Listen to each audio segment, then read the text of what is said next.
Bismillahirrahmanirrahim. Chers étudiants, alors dans cette dernière partie de l'immunopathologie, que je vous rappelle, j'ai été assez bref parce qu'on n'a pas assez de temps, et ce qui nous intéresse, c'est de laisser quelques traces dans votre mémoire de ces problèmes immunitaires.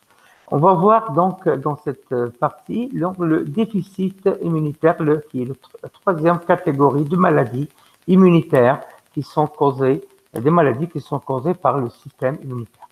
Alors, c'est donc le déficit immunitaire. Qu'est-ce que c'est que le déficit immunitaire ou l'immunodéficience? On a donc les différentes classes. On a des réponses immunitaires qui sont inappropriées. Nous avons des allergies, donc des hypersensibilités, l'auto-immunité et l'immunodéficience qu'on va voir dans ce cours-là. Alors, l'immunodéficience, c'est quoi? C'est un défaut d'un ou de plusieurs composants du système immunitaire.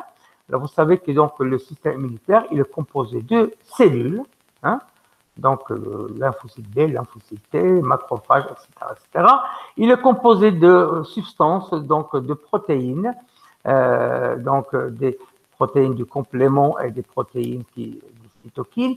Il est composé également donc de cellules qu'on va voir. Alors, cette immunodéficience primaire, donc on a l'immunodéficience est composée de deux types d'immunodéficience. L'immunodéficience primaire ou congénitale, donc c'est le résultat d'une altération génétique ou d'une altération du développement du système immunitaire. Alors, donc c'est une altération génétique, ça veut dire qu'on va naître avec un problème génétique où il y a une altération au cours du développement du système immunitaire ou l'un de ses composants, il y a un problème. Et le deuxième type d'immunodéficience, c'est l'immunodéficience acquise ou secondaire, qui est la perte de la fonction immunitaire, la perte du pouvoir immunitaire, ça veut dire la faiblesse du système immunitaire grâce à une infection quelconque, bactérienne et surtout virale. Et exemple de ça, vous avez l'immunodéficience acquise, le sida. On va voir à la fin de ce cours-là. Alors, la conséquence de ces deux types d'immunodéficience primaire ou secondaire, nous allons avoir une sensibilité accrue à l'infection par certains pathogènes. C'est normal parce que notre système immunitaire, il est affaibli par un problème immunitaire. Donc, l'un de ces constituants, l'un ou plusieurs constituants du système immunitaire ne fonctionnent pas bien, ne sont pas corrects, ne sont pas là, ou bien ils sont faibles, ou bien ils sont pas normaux. Donc, ça peut provoquer une diminution du système immunitaire. Donc, ça veut dire que les infections vont augmenter. On n'est pas assez protégé. Deuxième chose, c'est la sensibilité accrue à certains types de cancers. Donc, certains types de cancers sont amplifiés, sont favorisés par cette déficience immunitaire.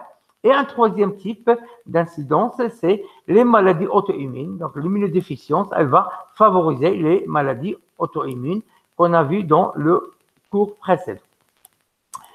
Alors, on va voir qu'est-ce que c'est que ces déficits immunitaires, alors qu'ils sont conséquentes d'une défaillance du système, de l'un des composants. On va voir les cellules de l'immunité, on connaît bien ce schéma. Les lymphocytes B avec qui se développent en plasmocytes qui donnent des anticorps, les lymphocytes T4, lymphocytes T8, les monocytes qui se transforment en macrophages et neutrophiles, et aussi le système de complément. Alors, tout d'abord, le lymphocyte B qui va se transformer une fois activé en plasmocyte, qui va donner des anticorps, qui favorise donc l'immunité humorale. On va avoir, s'il y a un problème ici, on va avoir un rôle dans les infections. Donc, normalement, on a un rôle dans les infections bactériennes. Lymphocyte B, lymphocyte T, aussi dans l'immunité cellulaire. Donc, un rôle dans les infections virales et parasitaires. Alors, donc, ces trois types de cellules, ça intervient. Donc, si on a un déficit, on va avoir un déficit de l'immunité spécifique. Alors, de l'autre côté, les monocytes qui se transforment en macrophages, phagocytés, avec les neutrophiles qui vont faire la phagocytose, c'est la lutte anti-infectieuse, réaction inflammatoire, et les protéines du complément qui vont permettre la lise cellulaire. Si on a des problèmes à ce niveau-là, là, on va avoir un déficit de l'immunité non spécifique. Donc, en résumé, dans ce tableau-là, on a à gauche le problème qui se fait au niveau de l'immunité spécifique. Donc, on va avoir un déficit de l'immunité spécifique si on a un problème au cours du développement de ces cellules-là. Et à droite, on a des déficits immunitaires non spécifiques dans l'immunité innée si on a des problèmes au niveau de ces cellules-là. Alors, les signes cliniques d'orientation de l'immunodéficience primaire. Alors, quand on a ces signes cliniques qu'on a à droite, on va soupçonner un déficit qui se trouve à gauche. Alors, si on a des germes opportunistes à développement intracellulaire, virus, pneumocystis et parasites, on a des signes associés, des diarrhées, auto-immunité et lymphome. Là, on va suspecter, qu'est-ce qu'on va suspecter? L'immunité cellulaire, un déficit au niveau de l'immunité cellulaire. Deuxième chose, alors, quand on a des bactéries encapsulées, bactéries pyogènes, entérovirus, parasites, donc il y a localisation de l'infection respiratoire, ORL, digestive, système nerveux central ou bien arthrite, et on a des diarrhées, on va soupçonner l'immunité, un déficit au niveau de l'immunité humorale. Alors, juste donc le déficit de l'immunité humorale, ça constitue à peu près 70% des déficits immunitaires. Alors que les déficits de l'immunité cellulaire, ça représente à peu près 20% des déficits immunitaires. Et ces deux déficits cellulaires humorales qui constituent le déficit de l'immunité spécifique, ces deux-là, donc constituent à peu près 90% des déficiences immunitaires. Alors, de l'autre côté, pour l'immunité non spécifique, quand on a des germes pyogènes, des levures, des champignons, et localisation au niveau de la peau, des poumons, des gencives, et on a des signes associés comme granulome, on va soupçonner l'immunité, le déficit des cellules phagocytaires, de l'immunité non spécifique. Et ce déficit donc, des cellules phagocytaires donc, constitue à peu près 10% des déficits immunitaires. Et enfin, quand on a des infections pyogènes récurrentes qui reviennent et des méningites récurrentes, on va soupçonner des déficits au niveau des protéines du complément. Alors, ces déficits des protéines du complément, ça constitue à peu près 1% des déficits immunitaires que nous pouvons avoir. Alors là, ce tableau, donc, il résume donc les déficits immunitaires spécifiques et les déficits immunitaires de la réussite immunitaire non spécifiques. Alors, avec ces déficits immunitaires, quel genre de traitement on va faire? Alors, il y a 3 types de traitements. Traitement substitutif, ça veut dire on va remplacer une protéine manquante. Quand on a un manque de protéine, quand on a un manque d'une protéine quelconque, donc on va essayer de la remplacer.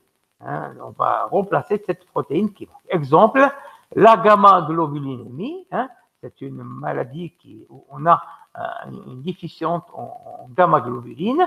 On va injecter les immunoglobulines, les gamma-globulines humaines par la voie intraveineuse. Donc là, c'est une technique qui est assez récente, qui date de pratiquement 20 ans, plus de 20 ans. Alors, cette technique, elle va permettre, alors on prend une personne normale, on prend le sérum, on va isoler donc les immunoglobulines, on va l'enrichir, enrichir le sérum en immunoglobulines et on va faire une injection à la personne qui possède un déficit immunitaire de la gamma-globulinémie. Donc, on va lui injecter cette immunoglobuline et au bout d'un certain temps, on remarque qu'il y a un remplacement de manque de la gamma-globuline. Ou bien, donc, quand on a une granulomatose chronique, on peut injecter des interférents, on va purifier des interférents gamma et on va les injecter et on remarque qu'on a remplacé quelques protéines qui sont essentielles dans cette maladie.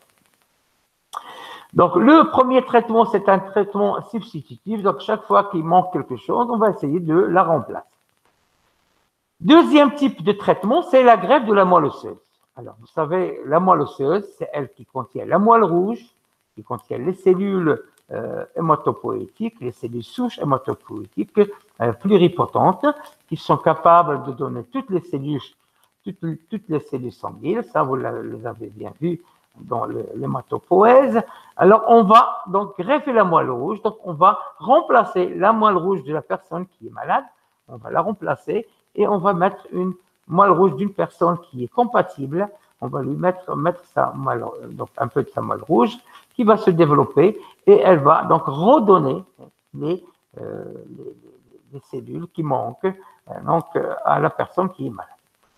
L'exemple, c'est l'enfant atteint de déficit immunitaire combiné sévère, des ICS.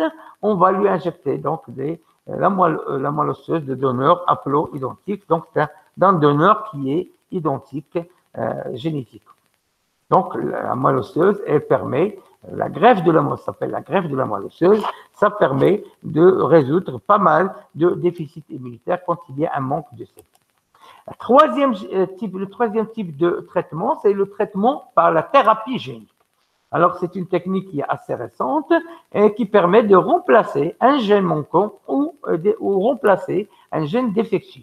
S'il y a un gène qui manque ou bien s'il y a un gène qui est mauvais, on l'élimine et on va le remplacer de façon génétique par la biologie moléculaire, par le génétique et la biologie moléculaire. On va remplacer ce gène qui est manquant ou défectueux. Alors, exemple, c'est le déficit en adénosine désaminase, ADA, et qui est le premier succès de la thérapie génique. Donc, pour ces personnes qui ont cette maladie-là, on peut arriver à les guérir par cette thérapie génique qui est maintenant en cours de développement. D'accord? Alors ça, c'est les trois types de traitement de l'immunodéficience, substitutif, greffe de la moelle osseuse et la thérapie génique. Alors, on sait donc, on a dit en résumé, que les déficits immunitaires peuvent attaquer donc les cellules qui participent dans l'immunité spécifique, comme elles permettent d'attaquer les cellules de l'immunité spécifique. Sont classés selon le type et l'état de développement des cellules impliquées, sont le plus souvent résultat d'une altération génétique ou plus rarement celui d'une altération dans le développement d'un organe du système immunitaire. Alors, ils sont héréditaires, autosomiques, récessives ou dominants, ou liés au sexe, et correspondent à une pathologie moléculaire monofactorielle. Alors, qu'est-ce qui se passe? Comment on peut attraper ces déficits immunitaires? Alors là, c'est le schéma du développement d'une cellule ou bien de cellules de l'immunité. Ici, les cellules souches qui vont donner la progéniture lymphoïde qui peut donner le lymphocyte B. Ça, c'est le développement du lymphocyte B. C'est des souches qui vont se développer en pro-B, en pré-B, en B immature, en B mature, qui va donner le plasmocyte et les cellules mémoire. Donc ça, c'est le développement normal. Il peut y avoir des problèmes à ce niveau-là. Dans le passage entre le pro-B et le pré-B, on peut avoir le déficit BTK, sans rentrer dans les détails. D'accord? On peut avoir cette maladie qui peut bloquer le passage ici et là. Deuxième type de problème, c'est au niveau du passage entre le lymphocyte B mature, qui va se différencier en plasmocyte. Donc, on peut avoir l'hypogammaglobulinémie et l'hyperglobulinémie et le déficit sélectif en immunoglobuline pour avoir des problèmes qui vont donc permettre ou bien qui vont empêcher la transformation, la différenciation du lymphocyte B en plasmocyte. Et ça peut aussi empêcher le passage du lymphocyte B mature en lymphocyte B mémoire. Ça, c'était pour le lymphocyte B. Pour les lymphocytes T, donc il va venir d'une progéniture lymphoïde, pro-T, pré-T, double positif, simple positif, lymphocyte T naïf qu'on a vu dans le développement de la maturation du lymphocyte T dans le thymus. On peut avoir des problèmes là. Donc, le syndrome de Di-George qui va empêcher la transformation du pro-T en pré-T et aussi le déficit en CMH2 de classe 2 qui va empêcher le passage du double positif au lymphocyte T simple positif. Donc là, c'était les problèmes qui peuvent arriver pendant la maturation des lymphocytes T. Et enfin, on va avoir donc le problèmes qui peuvent donc toucher les deux voies, la voie de la maturation des lymphocytes B et la voie des maturations des lymphocytes T. On a donc des problèmes qui peuvent se situer à ce niveau-là, exactement, donc, et aussi à ce niveau-là, sans rentrer trop dans le détail. Quant à la voie myéloïde, qui va donner donc la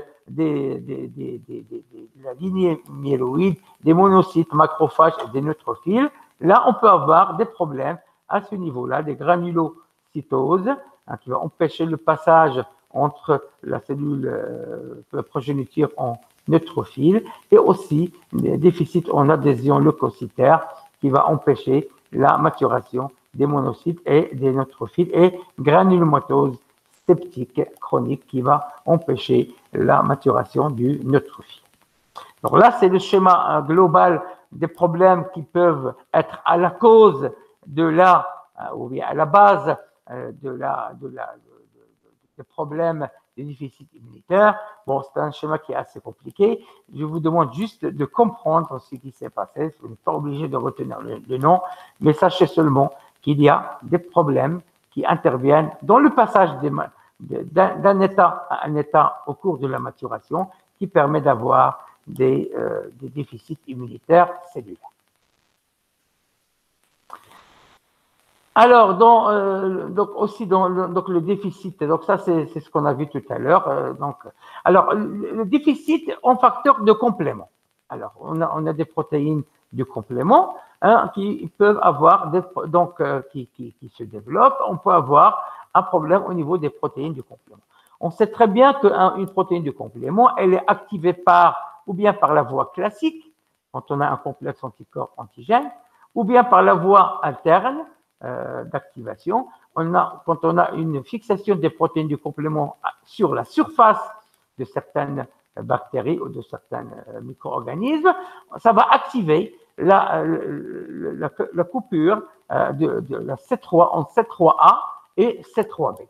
C3B qui est essentiel, qui permet donc, qui se fixe sur la bactérie, c'est l'opsonisation, et qui va permettre la synthèse du complexe d'intermembranaire qui va permettre de faire des trous dans la membrane de la cellule. Alors, quels sont les problèmes qui vont donc se faire ou bien se produire au cours de ce développement? On peut avoir donc une coupure au niveau C3. Il ne peut pas se couper en C3A et C3B. Et on peut avoir aussi des maladies à ce niveau-là qui permettent l'élimination de complexes humains. Donc, à ce niveau-là, sans rentrer trop dans les détails, des problèmes au niveau de C3, C5, infection Neisseria, etc. Et des problèmes au niveau de ces protéines-là. D'accord? Donc, on peut avoir des problèmes à ce niveau-là, ce qui permet de bloquer la réaction la transformation des protéines. Alors, on va voir maintenant un exemple de maladie d'immunodéficience acquise que vous connaissez, c'est la maladie du sida. Alors, la maladie du sida, que vous connaissez et qui a été découverte il y a pratiquement une quarantaine d'années et qui a causé des centaines de milliers de morts, maintenant, on sait comment ça se passe. C'est causé par un virus qui s'appelle le virus de VIH. Alors, le VIH1, alors, il a un peu cette figure-là, avec des protéines membranaires. Et quand on voit au microscope électronique une coupe, on voit une membrane avec un noyau, avec un cytoplasme qui contient un... Là, c'est le schéma de ce virus VIH1. On voit une membrane lipidique avec des protéines membranaires à la surface, surtout la GP120 et la GP41. Et à l'intérieur, on a des ARN avec des transcriptases, des protéines transcriptases, des nucléocapsides, etc., etc., etc. Et aussi, on a surtout un ARN, donc c'est un virus à ARN qui va s'incorporer dans le cellule. Alors, au niveau cellulaire, on a donc ce virus, qu'est-ce qu'il fait? Il va donc contaminer des lymphocytes T. On sait que les lymphocytes T sont à la base sont le pivot, sont la pièce maîtresse la plus importante de la réaction immunitaire spécifique. Donc, s'il y a un problème au niveau de lymphocytes T, on n'a pas de réaction immunitaire spécifique. S'il y a une diminution du taux de lymphocytes T, il y a une diminution du système immunitaire spécifique. Alors, le virus VIH, il va se coller à la membrane du lymphocyte T par des récepteurs chimiokines qui se trouvent à la surface des lymphocytes T et le CD4 aussi qui peut se lier sur la membrane de cette cellule. Alors, qu'est-ce qui se passe au niveau de cette fixation? Vous avez donc le virus qui va se lier à la membrane du lymphocyte T, la membrane du hôte, la cellule hôte, donc on a des récepteurs des chimiokines, on a des CD4. Quand on agrandit cette partie-là, qu'est-ce qu'on voit? On voit ici, au niveau du virus, on a la protéine GP41 et la protéine GP120. Et le CD4 qui va se lier à la membrane du lymphocyte. Alors, qu'est-ce qui va se passer? Il va y avoir un changement conformationnel de la protéine GP120 qui va coller sur la membrane de la cellule, pas sur les récepteurs aux chimiokines.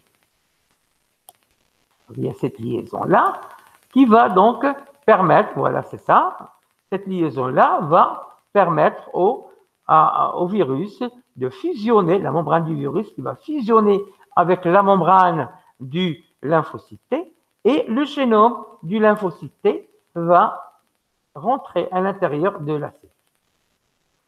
Donc, cet ARN va se déverser à l'intérieur de la cellule. Il va y avoir une synthèse, donc une transcription de l'ARN en ADN. D'accord? Une duplication, ce qui va donner un ADN. Au lieu d'un ARN, on va avoir un ADN du virus. Ensuite, cet ADN va s'intégrer dans le noyau grâce à des intégrines.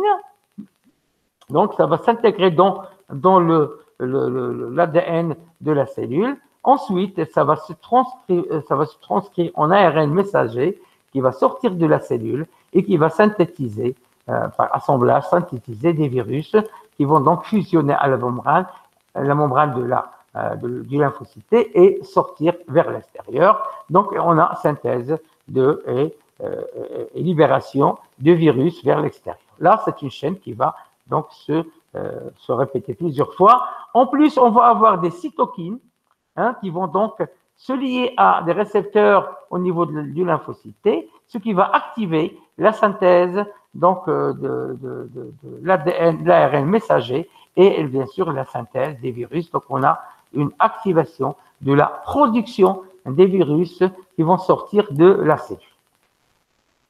Donc ça, c'est le schéma global de l'infection du virus du sida et la synthèse de virus par les lymphocytes T. Donc c'est ça un peu le schéma global.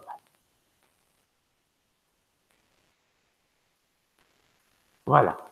Alors, qu'est-ce qui se passe au niveau, après ce schéma-là, comment on peut traiter cette maladie, comment on peut l'éradiquer? Alors, il y a 4 possibilités, donc jusqu'à présent, toutes ces 40 années ont permis de trouver 4 possibilités, ou bien donc d'utiliser des inhibiteurs de la transcriptase inverse, qui permet donc de transcrire l'ARN du virus, qui a été introduite en ADN, qui va donc par la suite s'intégrer dans l'ADN du lymphocyte T. On peut utiliser donc des inhibiteurs de la transcriptase, ce qui permet de bloquer ce passage-là et de ne pas fabriquer d'ADN du virus. Deuxième possibilité, c'est d'utiliser des inhibiteurs de protéase pour empêcher au lymphocyte T de fabriquer donc des protéines du VIH, ce qui permet de bloquer cette voie-là, donc d'éviter de synthétiser des protéines du VIH, donc de synthétiser des virus. Troisième possibilité, c'est des inhibiteurs de l'intégrase. Alors, cette intégrase qui permet d'intégrer l'ADN du virus qui a été dupliqué donc dans le génome de l'ADN du lymphocyte T. Donc, on utilise des inhibiteurs qui vont bloquer cette voie-là et bien sûr, donc, on ne va pas avoir de synthèse des protéines du virus. Quatrième possibilité, c'est des inhibiteurs d'entrée du VIH. Donc, ça va empêcher la fixation du virus du VIH sur la membrane du lymphocyte.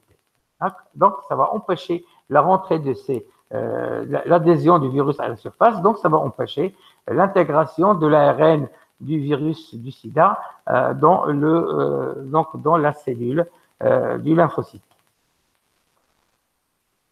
D'accord. Alors là, je vous ai montré, sans rentrer trop dans le détail sur le nom des produits, parce qu'il en existe énormément, leur mécanisme.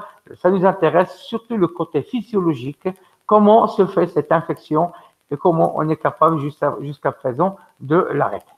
Alors, j'ai emprunté donc les schémas de ce cours-là et les diaporamas de certains professeurs qui ont été très gentils de faire ces schémas-là et ces animations que j'ai trouvées très intéressantes avec quelques modifications. Je les remercie infiniment pour leurs diaporamas. Alors, je voulais vous transmettre surtout des choses qui sont pratiques, qui sont simples à retenir. Donc, aussi bien dans ce cours d'immunopathologie qui a été assez court parce qu'on n'avait pas assez de temps, et j'espère que vous allez garder des souvenirs en mémoire, même avec le passage du temps. Alors, donc, dans ce cours en général, tout le cours, donc j'ai emprunté des schémas et des diaporamas de certains professeurs que je trouvais que c'était intéressant à vous montrer, et bien sûr avec des modifications, beaucoup de modifications, bien sûr avec mon cours personnel. Ça a permis d'enrichir ce cours-là. Alors, j'espère que j'étais bien clair dans ce cours-là et que vous avez bien compris. Comme d'habitude, si vous avez des problèmes, si vous avez des questions, vous pouvez me contacter et on peut essayer de faire même des séances en direct. Si vous avez des questions, je peux les répondre de façon directe. Alors, je vous remercie et j'espère que vous avez bien compris, vous avez bien suivi ces cours-là. Alors, je vous souhaite bonne chance et à bientôt. Salam alaikum.